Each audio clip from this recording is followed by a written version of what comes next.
அனைவருக்கும் அன்பான வணக்கங்கள். தேடிச் சென்று உன் அன்பை நிரூபிக்க நினைக்காதே. ஆசையாய் போனால் அவமானம்தான் மிஞ்சும்.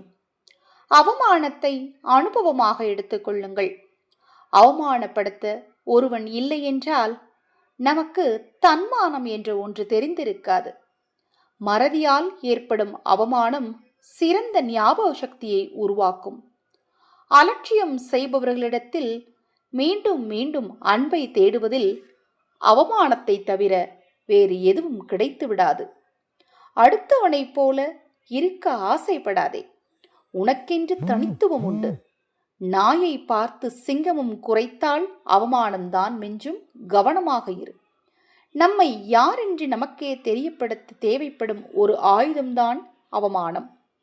அவமானங்களால் மட்டுமே வாழ்க்கையில் அதிக தெளிவு கிடைக்கின்றது. சிலரை புரிந்து கொள்ளவும் முடிகிறது.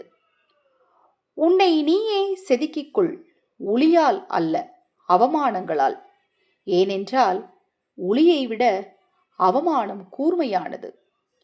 அவமானங்கள் பலரை வீழ்த்திடவும் செய்கிறது, சில நேரங்களில் உயர்த்திடவும் செய்கிறது. பொறுமை மற்றும் மன உறுதியுடன் செயல்பட்டால் அவமானம் கூட வெகுமானமாய் மாறிவிடும்.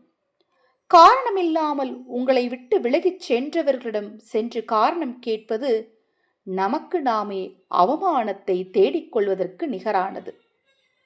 தினம்தோறும் நீ செய்யும் ஒவ்வொரு விஷயங்களிலும் உனக்கு ஏற்படக்கூடிய அவமானங்களை உனக்கு வெற்றியை உண்டாக்கும் கருவியாக பயன்படுத்திக்கொள். எதையும் நினைத்து கவலை கொள்ளாதே. முயற்சியோடு ஒவ்வொரு விஷயத்தையும் தொடர்ந்து செய். உனக்கு நல்லதே நடக்கும். உன்னோடு நான் இருக்கிறேன், உனக்காக நான் இருக்கிறேன். இது வாராகியின் வாக்கு.